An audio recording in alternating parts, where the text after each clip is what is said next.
Le sexe et vous, 21h-22h sur Naradio du lundi au vendredi. Benjamin Ramagé, Et Sophie Caldi avec le Love Store Planétéros. zone commerciale de Beaulieu à Pilboro. Il est 21h sur Naradio, comme tous les jours, c'est le sexe et vous. Nouvel horaire, nouvelle formule, 21h, 22h du lundi au vendredi. Et c'est toujours avec notre sexologue Rochelaise que vous pouvez consulter en dehors de l'émission. C'est Sophie Caldier. Salut Sophie. Je te remercie. Oui, salut, ça va ? Non, mais c'est vrai qu'en 2 minutes, pour répondre à vos questions, c'est un peu compliqué. Donc, si vous voulez une séance un peu plus longue, une séance classique avec une sexologue, tapez à la porte de Sophie. Sophie, tu as encore des créneaux disponibles, même si tu es très sollicitée. Je suis très sollicitée. Non, j'ai encore des créneaux, il n'y a pas de souci. D'une semaine sur l'autre, je peux encore donner des rendez-vous ou sur 15 jours à peu près d'intervalle. Voilà. Sophie va le découvrir en même temps que vous parce qu'elle ne bosse jamais. Voici le sommaire de l'émission. C'est ça. Merci Benjamin de préparer les émissions. L'actu sexe, évidemment avec les commentaires de Sophie. On va parler de Tinder qui fait un petit peu le buzz en ajoutant des catégories sexuelles maintenant quand on veut choisir son ou sa partenaire sur Tinder. On va parler du deuxième langage de l'amour, puisque hier, on a évoqué le premier langage, les paroles valorisantes. Là, on va parler des moments de qualité. C'est une semaine spéciale consacrée au langage de l'amour dans cette émission. Et puis, on aura évidemment les réponses à toutes vos questions en fin d'émission. Pour les poser, Facebook, message privé, message public, la boîte mail de la rédaction, rédaction@naradio.fr. C'est chaud, ça brûle, ça vient de tomber. C'est l'actu sexe avec... Sophie, première actu. Sophie, d'après un sondage effectué par des chercheurs américains, les femmes seraient plus adeptes d'envoi de photos nues que les hommes. Tu vas encore nous dire c'est pas vrai. Et si vous êtes démasquée, Sophie, vous aimez envoyer des photos nues. Mais si, on est coquine. Pourquoi tu dis qu'on n'est pas coquine ? Les femmes 4 fois plus susceptibles d'en envoyer que les hommes. Alors, il y a 2 raisons principales selon l'étude, Sophie. Ne pas perdre l'intérêt de leur partenaire et parce qu'elles y trouvent un levier libérateur à l'exploration de leur sexualité. Tu confirmes les raisons ? Oui, tout à fait. Effectivement, je trouve que c'est assez libérateur. On va recevoir ici, je crois que c'est la semaine prochaine ou la semaine d'après, je ne sais pas, une photographe qui fait de la photographie thérapeutique. Et effectivement, j'ai participé à une séance et j'en parlerai un peu plus longuement la prochaine fois et du coup c'est très très très libérateur, je vous confirme. Donc et après c'est toujours agréable d'envoyer des belles photos à son partenaire. Et il y aura la semaine prochaine aussi un dossier sur les sextos parce que ça cartonne de plus en plus et Sophie nous dira les pièges à éviter parce que je crois que le but du jeu c'est de ne pas trop dévoiler, de ne pas y aller trop franco d'entrée. Enfin, il y a plein de techniques à connaître et Sophie qui est en train d'en envoyer là pendant l'émission des sextos tout à fait. Vous dira tout. Alors ça, la deuxième actu, je dois avouer que j'ai adoré. Je dois avouer que heureusement que l'émission n'est pas filmée parce que j'ai essayé toute la semaine, j'ai failli me claquer, me déplacer une hanche, Sophie. C'est le buzz de la technique du coconut, Sophie. Alors, qu'est-ce que c'est que le coconut ? Les femmes, alors j'ai essayé, alors que je suis pas une femme jusqu'à preuve du contraire, mais ça m'a fait marrer et puis j'en ai parlé. À ta femme. On avait l'air d'andouille avec ma femme devant la glace, là, à essayer la technique. Les femmes doivent épeler le mot coconut. T'as une glace dans ta chambre, toi ? Pardon ? T'as un miroir dans ta chambre ? Non, mais parce que d'abord on a essayé pour voir si c'était jouable de le faire dans le salon. Après, je te raconterai la suite. Non. Les femmes doivent épeler le mot coconut, donc noix de coco évidemment en anglais, avec les hanches lorsqu'elles chevauchent leur amant. Cette technique donc consiste à dessiner le tracé des lettres C-O-C-O-N-U-T. C'est pas facile, faut être assez souple, Sophie, j'ai essayé. Maintenant, pourquoi ça fait le buzz, cette technique ? Parce qu'a priori, épeler le mot coconut pour la femme qui est sur son partenaire, ça n'a pas non plus tout de suite un effet immédiat sur l'orgasme du partenaire. Non, mais pour la femme, ça peut être sympa parce qu'effectivement, donc la position au-dessus, donc c'est la position Andromaque, je reprécise, je redonne des noms, etc. Et effectivement, pour la femme, ça permet de se concentrer, de se vider l'esprit, donc d'oublier ses complexes et toutes ces interrogations. Effectivement, est-ce que je vais y arriver ? Est-ce que je vais pas y arriver ? Je lui plais ? Est-ce que je lui plais pas ? Est-ce que mon ventre il est pas trop gros ? Blablabla, bla. Tout ce qu'on sait faire, nous les femmes, tout ce qu'on sait bien se dévaloriser quand on est nu, et donc de pouvoir se concentrer sur autre chose et notamment sur le déhanché, et ben ça peut permettre effectivement d'oublier tout ça. Il faut s'entraîner, parce que moi le premier, on n'est pas Shakira tout de suite, Sophie, parce que c'est pas évident. Le C, ça va. Le O, ça va à peu près. Le N et le T, c'est pas si évident. Tu nous feras une démonstration, Sophie. Je me mettrai sur la table de Naradio dès demain. Le succès des backrooms, toujours au top. La dernière actu du jour, Sophie, on les croyait un petit peu passés de mode. Eh bien non. Détrônés par les applis de rencontres, les backrooms font tout de même un retour en grâce cet été, y compris auprès des jeunes. C'est là où c'est un peu plus surprenant. C'est la revanche du réel sur le virtuel, et ça c'est vrai que plus ça va, plus la bulle du virtuel explose un petit peu, et ça fait partie du réel qui reprend le dessus sur le virtuel. Alors, il faut savoir déjà expliquer ce que c'est un backroom, parce que tout le monde ne sait pas, Benjamin. C'est une Tu es là arrière-salle. pour là, Sophie. Hein Tu es là pour ça, pardon. C'est une arrière-salle où les consommateurs donc, peuvent se rencontrer plutôt dans la pénombre et avoir des relations sexuelles sans forcément se déshabiller. Au départ, c'était plutôt historiquement dans les saunas gays qui avaient des backrooms. Et puis, ça pouvait être aménagé effectivement avec des trous dans le mur, etc. pour les voyeurs. Le souci, c'était qu'à l'époque, effectivement, c'était avec l'arrivée du sida, ça s'est un peu plutôt fermé. Hein, il y en a eu beaucoup de fermés. Et du coup, aujourd'hui, c'est à nouveau tendance. Mais c'est plus pour des plans cul que pour des relations de longue durée, bien évidemment. Évidemment, ça rejoint un petit peu Tinder, puisqu'on a d'un côté le réel, les backrooms qui reviennent, et puis Tinder qui explose, et on va en parler puisque Tinder fait le buzz à cause d'une nouvelle case ajoutée dans les critères de sélection. On va en parler tout de suite. N'hésitez pas, en fin d'émission, vous voulez intervenir, vous nous envoyez des messages via Facebook ou via l'adresse de la rédaction, rédaction@naradio.fr. Si vous avez testé là, pendant l'émission la technique du coconut, moi je veux bien votre avis. Une petite vidéo aussi. Ah oui, exactement. Vous nous envoyez une petite vidéo. Alors ça, c'est pour les moins pudiques parce que... et puis nous, on vous fera... notre réalisateur vous fera le coconut puisqu'ils sont voisins, lui demande régulièrement de la noix de coco. Donc, il nous fera une petite démo, Alex Poilbert, notre réalisateur. Plaisir. On se retrouve dans un instant dans Le Sexe et vous avec Sophie. On est ensemble jusqu'à 22h. Naradio. De retour dans Le Sexe et vous sur Naradio tous les jours, 21h. 22h du lundi au vendredi, on est ensemble pendant 1 heure avec notre sexologue Sophie Caldier pour évoquer avec humour, avec plaisir et délectation l'actualité sexe, les conseils de Sophie. Vous pouvez nous envoyer des messages, on y répondra en fin d'émission. La deuxième partie de l'émission, on va parler de Tinder, Sophie. Alors là, c'est un buzz incroyable, tout simplement parce que Tinder cet été a ajouté une case orientation sexuelle. Les utilisateurs peuvent désormais cocher jusqu'à 3 orientations parmi 9 au choix. On va les détailler. Hétérosexuel, lesbienne, gay, bisexuel, asexuel, demisexuel, pansexuel, queer et en questionnement.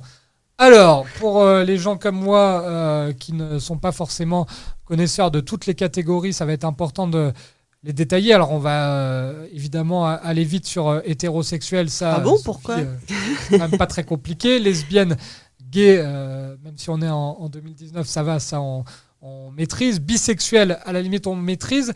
On va quand même bisexuel, parler c'est les deux sexes. On aime Voilà, faire l'amour exactement. avec les deux sexes. Je D'ailleurs, préfère quand même on le en redire. parlera plusieurs fois dans l'émission. Il y a souvent des questions qui tournent autour de la bisexualité, donc on sera amené à en reparler. En revanche, là, les dernières catégories, Sophie, déjà, est-ce que tu peux nous expliquer, même si on imagine un petit peu, asexuel, c'est quelqu'un qui n'a pas besoin du sexe dans la vie, c'est ça ? Alors pas besoin, je sais pas s'il a pas besoin, Pas je envie, sais en pas tout si, cas. voilà, en tout cas, il a pas envie de faire de faire du sexe comme on dit au Québec. Donc du coup, il va plutôt être sur une relation platonique et effectivement, il y en a de plus en plus par contre, faut pas négliger cette catégorie où les gens se mettent en couple mais sans sexe. Alors, c'est plus facile dans ce cas-là d'être deux asexuels dans le couple, parce que sinon, ça pose quand même un problème de frustration. Là. Tout à fait, oui. Donc c'est plutôt effectivement des gens qui vont pas aimer ça à la base ou qui ont subi peut-être des traumatismes, etc., qui se rencontrent et qui du coup peuvent vivre ensemble sans sexe, quoi. Mais une personne asexuelle peut quand même atteindre l'orgasme. Et bien, s'ils font pas l'amour. Non, Après, mais ça si, peut être dans pour les faire fantasmes. plaisir à son partenaire, parce qu'il y en a, j'ai vu des témoignages d'asexuels qui, quand même, pour contenter leur partenaire, c'est pas que se forcent, mais le font quand même. Quand tu te forces, tu as du mal à atteindre l'orgasme, quand même, à la base. Après, j'ai vu des témoignages, notamment, je me rappelle à l'époque où je travaillais avec Brigitte Lahaye, ça avait fait un buzz incroyable parce qu'elle avait elle l'avait dit et tout le monde lui était tombé dessus, il y a des personnes malheureusement violées qui, pendant le viol, atteignent l'orgasme. Ah oui, d'accord. Effectivement, oui, je suis d'accord effectivement avec ça, puisque c'est Parfois, pas contrôlé. Parfois, c'est plutôt. C'est un on aime pas réflexe. ce terme-là, mais c'est plus chimique. Voilà, c'est un réflexe physiologique, effectivement. Hein. Donc on peut mouiller, ça, comme les hommes bandent, les femmes mouillent, c'est la même chose, c'est le même principe. Donc oui, effectivement. Après, je ne sais pas si les asexuels font vraiment l'amour. Hein. C'est un On contrat essaiera de d'avoir départ. des témoignages. N'hésitez pas, si vous êtes asexuel et que vous voulez un petit peu venir dans l'émission nous expliquer votre situation, ça nous intéresse grandement avec Sophie. Catégorie demi-sexuelle, ça c'est quoi? C'est les gens qui sont atteints de demi-molle? Non. Donc c'est à mi-chemin entre sexuel et asexuel, justement. Hein. Donc c'est des gens qui sont sexuellement attirés par personne au départ, sauf s'il y a un lien émotionnel fort qui se développe. C'est-à-dire ça peut être soit un sentiment romantique ou une amitié profonde. Donc une personne peut alors éprouver de l'attirance sexuelle et du désir envers ce partenaire-là et pas un autre. Donc peu importe le sexe, hein, bien évidemment, c'est effectivement une personne qui va être attirée par quelqu'un avec qui ils ont des émotions et des sentiments forts.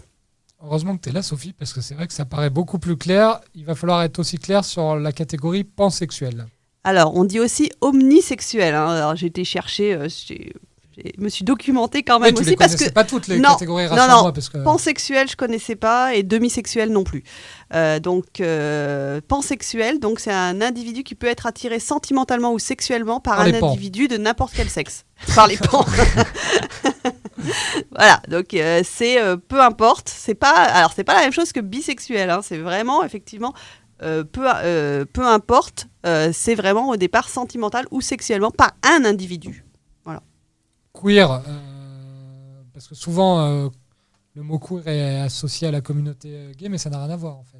En fait, au départ, ça veut dire, en anglais, ça veut dire étrange, peu commun, bizarre ou tordu même. Alors, tordu, ils vont peut-être pas apprécier les queers qu'on dise ça d'eux, mais c'est la traduction littérale, là, je parle. Hein, mais on appelle cette catégorie-là également allosexuel ou altersexuel. Donc, c'est l'ensemble des minorités sexuelles et de genre.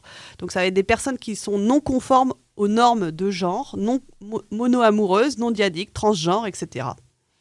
Et en questionnement, la dernière catégorie? Ça arrive, puisque souvent à l'adolescence, on ne sait pas si on est de quelle catégorie sexuelle on est, et puis même après, à l'âge adulte, hein, quand on ne sait pas du tout où se situer. On voit, il y a des fois des hommes qui étaient mariés pendant des années, qui ont eu des enfants et qui deviennent homosexuels, donc en questionnement. Moi, ce que je ne comprends pas trop, là, parce que maintenant je comprends mieux chaque catégorie grâce à toi, Sophie. En revanche, Tinder qui propose de cocher jusqu'à 3 orientations parmi les 9, c'est quand même compliqué d'être gay et en même temps hétérosexuel. Bah oui, ça c'est... Je vois pas comment on peut cocher 3 orientations sur toutes les orientations que tu nous as expliquées. Parce que autant mettre en questionnement dans ce cas-là. Oui, voilà. Puisqu'il y a la catégorie en questionnement. Donc, bon. On essaiera d'avoir un jour quelqu'un de Tinder qui nous explique. En tout cas, ça a fait un buzz incroyable. Et puis, ça montre aussi l'évolution de la société, Sophie, parce que c'est vrai que plus le temps avance, là on est en 2019, plus des catégories apparaissent et plus les gens surtout s'affirment et osent dire qui ils sont.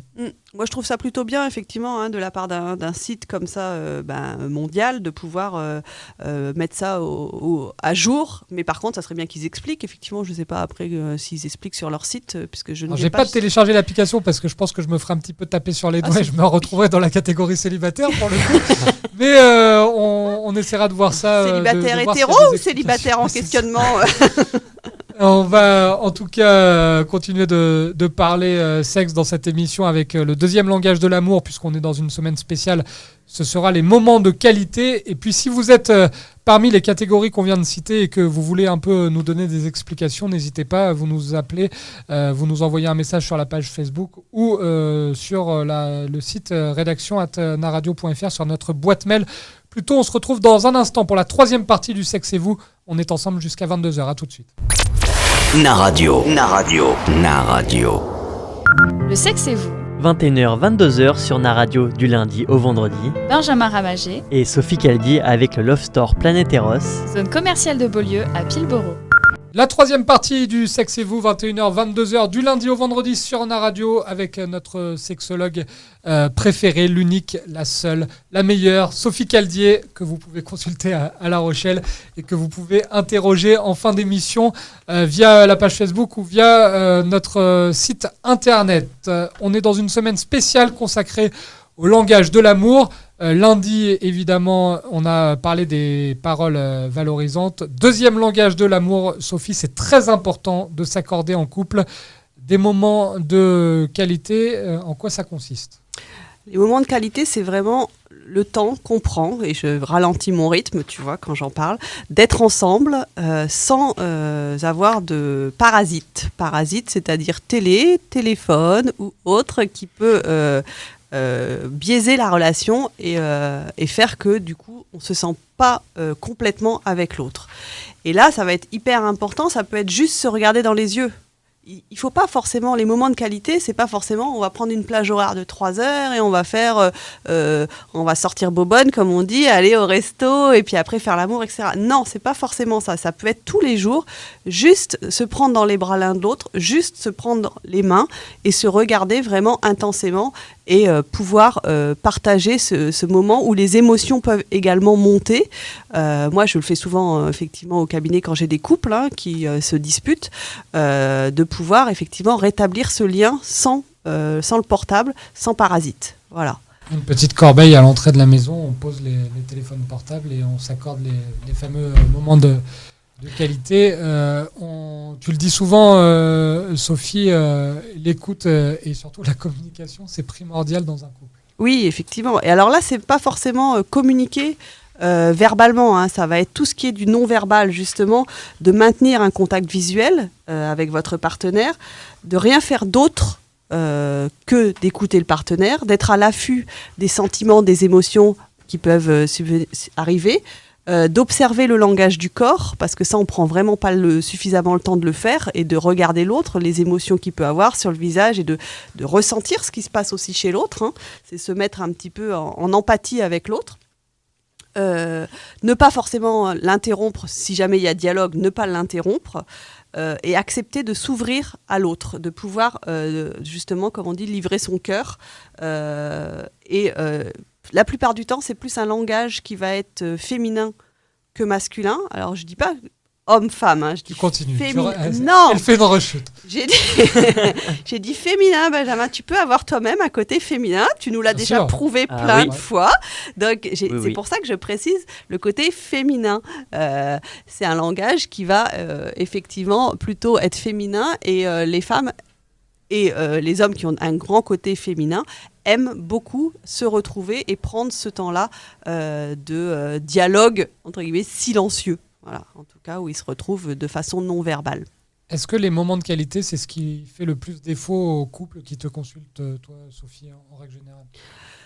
Alors, là, pour le coup, je vais mettre du sexuel là-dedans. Pour les femmes, oui, c'est ce qui va leur manquer le plus. Elles ne se sentent pas assez regardées par leur homme, et donc du coup, ce qu'elles réclament, c'est effectivement du temps de qualité avec le mari ou le partenaire. Ouais, effectivement. Après, les gens dans la société actuelle sont très stressés, et du coup, ils n'ont pas la possibilité de se poser. Ils ne prennent pas la possibilité de se poser, parce qu'on pourrait tous le faire, en fait. C'est pas long, c'est 5-10 minutes par jour. Il ne faut pas énormément de temps. Mais le temps de qualité, c'est pas, comme je disais tout à l'heure, c'est pas 1 heure. On n'est pas obligé de faire ça. Et j'ai un petit peu regardé, même si normalement c'est ta partie, Sophie, j'ai quand même essayé de travailler là-dessus. C'est bien, Benjamin. On constate 2 types de personnalités. Alors, les noms me font un petit peu rire. Il y a les gens de type mère morte et les gens de type torrent babillard. Alors, la mère morte reçoit mais ne redonne pas. Donc, ces personnes font toutes sortes d'expériences, éprouvent des tas d'émotions, mais elles n'éprouvent pas le besoin d'en parler. C'est vrai qu'on en connaît plein, ça. Bah oui, c'est les taiseux, on peut dire aussi, c'est un peu ces personnes-là. Normalement, là, pour le coup, c'est plus masculin, mais moi qui suis une taiseuse, ça se voit pas trop à la radio, ça s'entend pas trop à la radio, mais quand même. Sinon, ça serait dommage pour toi, tu ferais l'émission tout seul, en fait. Effectivement, moi, j'ai plutôt être à écouter ce qui se passe, à être plutôt en mode observation. Et puis l'autre personnalité, comme tu disais, c'est le torrent babillard, donc c'est quelqu'un qui peut pas s'empêcher de raconter tout ce qu'elle voit et tout ce qu'elle entend. mais du coup, et qui prend pas forcément le temps de se concentrer sur ce qui se passe à l'intérieur. Peut-être même qu'il fuit ce qui se passe à l'intérieur parce que ça serait trop fort pour lui. Il y en a Donc les deux s'entendent à merveille, c'est ce qui est... C'est complémentaire, on va dire, puisque effectivement, celui qui parle, il a tout l'espace pour parler, et celui qui se tait, il a tout l'espace pour ressentir. Sauf qu'au bout de quelques temps, le torrent babillard peut se dire « je ne sais rien de lui » et la mère morte « je la connais trop bien ». C'est ça. Effectivement, et donc là, il faut un rééquilibrage quand même. Au départ, c'est génial, mais après, c'est pas génial dans un couple. Et la personne qui a fait cette étude conclut de la manière suivante, et ça c'est totalement vrai, le torrent babillard, c'est une bonne nouvelle, peut apprendre à écouter, et la mère morte peut apprendre à parler. Ouais, alors parfois c'est difficile d'apprendre à parler. Oui, c'est peut-être plus facile d'apprendre à écouter que d'apprendre à parler. Quoique, il y en a qui ont du mal à se taire et qui parlent pour rien dire. Il y en a, là, dans l'environnement, tu dois en connaître toi aussi. Donc, voilà. Donc des fois, c'est difficile de se taire aussi. Mais bon, à un moment, on peut aussi s'imposer et interrompre ces gens-là. Si vous avez besoin de parler justement à Sophie, elle va faire la mère morte et écouter vos interrogations. C'est le boulot, c'est le job en même temps. C'est vrai que souvent on est dans la vie le contraire de ce qu'on est au travail, parce que je pense qu'avec Sophie on est peut-être plus le soir des mères mortes que des torrents babillards, parce que quand on a parlé toute la journée on n'a plus trop envie. C'est ça. Déjà moi je parle pas toute la journée puisque j'écoute toute la journée. Oui. Mais effectivement des fois j'ai besoin de parler le soir et de me lâcher. Oui, et puis Sophie, toute la journée, elle entend parler de cul, donc le soir, elle a envie de pratiquer. C'est ça. Ils m'ont donné plein d'idées, mes patients, alors du coup, j'ai envie de pratiquer après. Allez, on va en parler justement de ça dans le quatrième talk avec la réponse aux questions des auditeurs. On en a pas mal aujourd'hui. On va essayer d'y répondre et n'hésitez pas, c'est pas parce qu'on a des auditeurs qu'on ne peut pas recevoir de nouvelles questions. Si on n'a pas le temps de les évoquer aujourd'hui, on en parlera demain. Vous nous contactez via Facebook ou rédaction@naradio.fr. A tout de suite pour la dernière partie du Sexe et vous.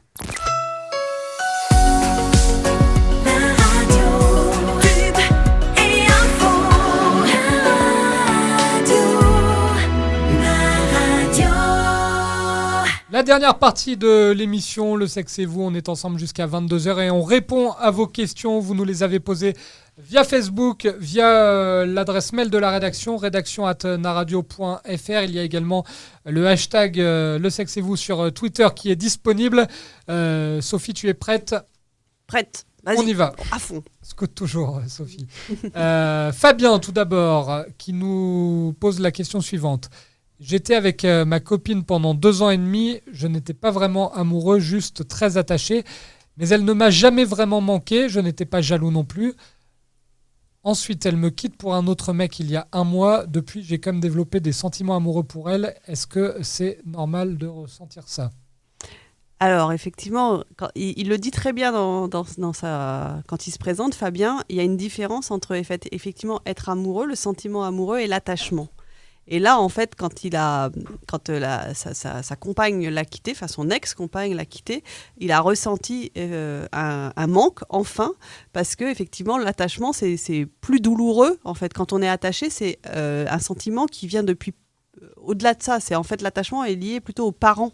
Et là, il était plutôt effectivement dans une relation d'attachement et donc de sécurité avec son amie, sa conjointe. Mais quand elle est partie, il s'est retrouvé tout seul, comme un petit enfant peut se retrouver tout seul et donc complètement perdu.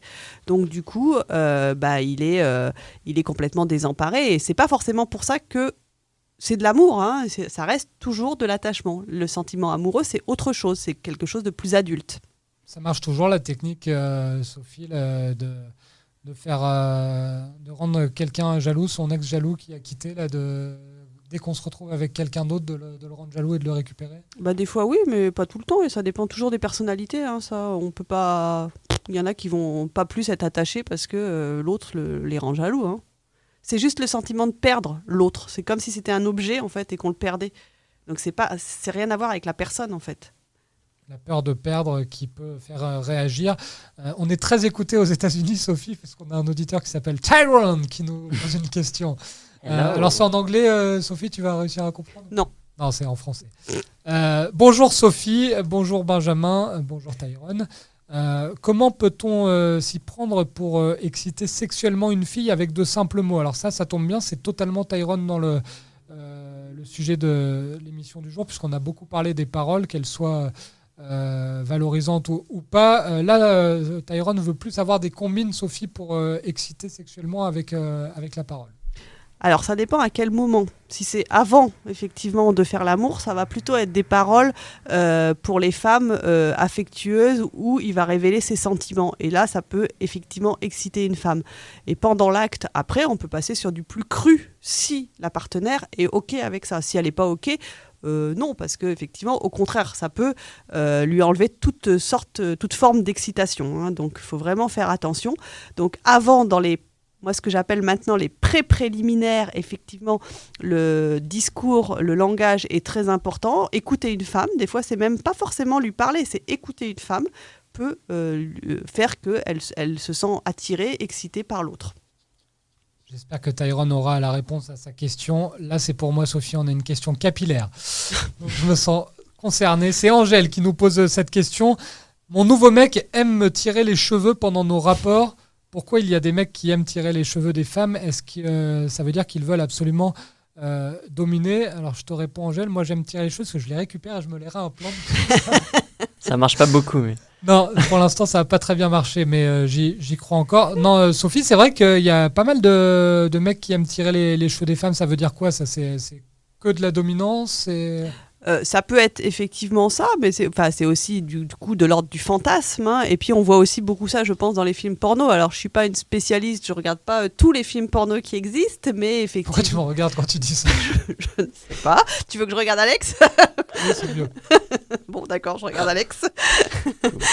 Mais je pense qu'effectivement, c'est plus quelque chose, oui, de l'ordre quand même de la domination, hein, mais d'avoir la main mise et puis c'est plus effectivement excitant pour l'homme. Alors pas forcément pour la femme, du coup. Certaines femmes, oui, mais pas toutes. C'est toujours pareil, c'est variable en fonction de la personnalité et en fonction du degré de connaissance dans le couple. Hein. Je dirais, tu fais peut-être pas ça forcément le premier soir, mais une femme, au bout de 6 mois, 1 an, si elle a confiance, oui, pourquoi pas. Il suffit d'en parler, on le dit souvent. On rappelle la fameuse phrase de Sophie qui est rentrée dans le dictionnaire de la philosophie. Pour niquer, il faut communiquer. C'est plutôt Benjamin qui dit ça. Non. C'est toi qui l'avais dit l'année dernière, je m'en souviens très bien, ça m'a marqué. Bon, d'accord. Ça t'a traumatisé ? Non, pas du tout. Morgane avec un E à la fin qui nous dit « Je suis avec mon ami depuis 6 mois, dont 4 mois en plan sex friend, donc en plan cul comme on peut dire vulgairement. Sur le plan sexuel, je commence à éprouver de l'insatisfaction. Je commence à me dire que sexuellement, je ne suis pas compatible avec lui. Comment en être sûr, Sophie ? Alors ça, c'est vrai que c'est une question, la compatibilité sexuelle, ça peut être quand même très important dans un couple et pour en être sûr, ça ne doit pas être évident. Oui, c'est surtout déjà que pour une femme, il faut des sentiments. Hein. Donc un sex friend, au départ, on avait un petit peu évoqué l'année dernière, justement, il y avait eu un débat avec un des invités, qu'effectivement, il n'y avait pas de sentiments quand on était sex friend. Or, une femme, pour éprouver du plaisir et pour être satisfaite, il faut qu'elle ait des sentiments. Donc ça va être compliqué. C'est pas une question d'incompatibilité, c'est à un moment, est-ce qu'elle s'engage ou pas ? Alors l'amitié homme-femme, c'est un long débat, ça... Sophie, est-ce que ça peut exister, une amitié homme-femme ? On nous dit toujours non, ça ne peut pas exister. Mais si, ça peut exister. Je vois pas pourquoi ça n'existerait pas. Il y a des... Justement, au contraire, là, on va reparler. Non, mais ça peut exister, évidemment, mais est-ce que ça peut exister sans arrière-pensée ? Oui, je pense. On peut repartir sur les polarités. Et une femme, justement, qui a un côté très masculin, peut être pote avec des mecs. Il n'y a pas de souci avec ça. Enfin, moi, je vois pas le problème. Mais après, peut-être... Non, moi non plus, mais ça revient souvent dans les débats. En tout cas, n'hésitez pas... Si vous avez une histoire d'amour avec quelqu'un qui à la base était votre meilleur ami ou évidemment si vous avez une question par rapport à tout ce qu'on a dit dans l'émission, vous voulez en parler, Facebook est là pour ça, vous nous envoyez un message, on y répondra demain de 21h à 22h dans une nouvelle émission du Sexe et vous, on parlera de l'actu, on aura le gérant de Planète Eros, le sex shop de Beaulieu-Pulboro qui vous dira quelles sont les meilleures ventes et quel cadeau à offrir à un homme ou à une femme, ça va être super intéressant, n'hésitez pas, rendez-vous demain 21h, 22h, bonne soirée à tous, à demain Sophie. Bonne soirée, à demain. Le Sexe et vous, 21h, 22h sur Naradio du lundi au vendredi. Benjamin Ramagé Et Sophie Caldi avec le Love Store Planète Eros. zone commerciale de Beaulieu à Pilboro.